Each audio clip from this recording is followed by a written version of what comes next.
रूह अफ़ज़ा सिर्फ एक शरबत नहीं है, बल्कि ये भारत की गर्मियों, रमज़ान के रोज़ों, पारंपरिक हिकमत और एक ईमानदार सोच की 100 साल से भी ज़्यादा पुरानी सच्ची कहानी है, जिसकी शुरुआत 1906 में उस दौर में हुई जब न तो फ्रिज थे, न कोल्ड ड्रिंक्स और न ही आज जैसी मेडिकल सुविधाएं।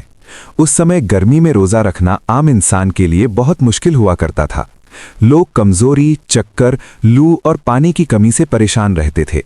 ऐसे हालात में दिल्ली के मशहूर यूनानी हकीम हाफिज अब्दुल मजीद ने यह महसूस किया कि सिर्फ दवाइयां बनाना ही काफ़ी नहीं है, बल्कि आम लोगों के लिए ऐसा पेय होना चाहिए जो सेहतमंद हो, शरीर को ठंडक दे और रोज़ेदारों को ताकत भी दे। इसी सोच के साथ उन्होंने गुलाब, खस, सौंफ, धनिया, केवड़ा, बेल और कई कीमती जड़ी बूटियों को मिलाकर एक खास हर्बल शरबत तैयार किया, जिसका नाम उन्होंने रूह अफ़ज़ा रखा, जिसका मतलब होता है रूह को ताजगी देने वाला।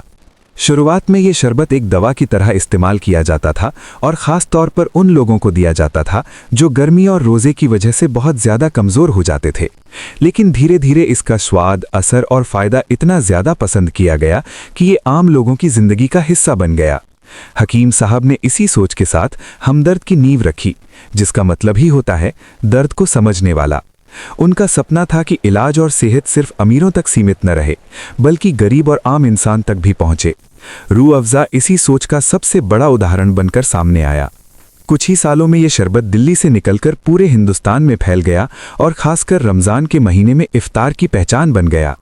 समय आगे बढ़ा, लेकिन 1947 में जब देश का बंटवारा हुआ तो लाखों लोगों के साथ साथ कई बड़े कारोबार भी बर्बाद हो गए। उस दौर में हमदर्द और रूह अफ़ज़ा के सामने भी सबसे बड़ी चुनौती आई।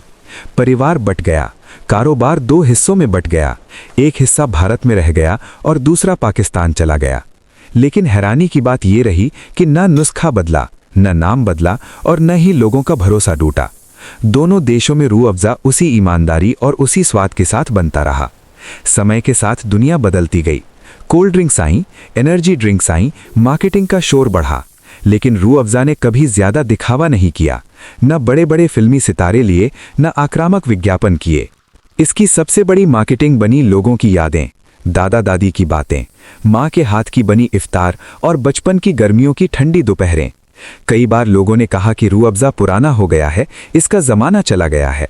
लेकिन हर साल जैसे ही रमज़ान आता है, वही पुरानी बोतल, वही गुलाबी रंग और वही खुशबू फिर से लोगों के दिलों में जिंदा हो जाती है।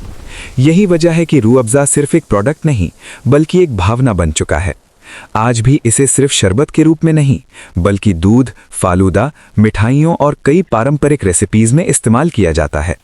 बदलते समय के साथ हमदर्द ने भी खुद को बदला, पैकेजिंग बदली, नए प्रोडक्ट्स आए, लेकिन रूह अफ़ज़ा की आत्मा वही रखी गई। आज जब दुनिया फास्ट लाइफ और केमिकल ड्रिंक्स की तरफ भाग रही है, वहीं रूह अफ़ज़ा ये याद दिलाता है कि असली सफलता शोर से नहीं, बल्कि भरोसे से आती है।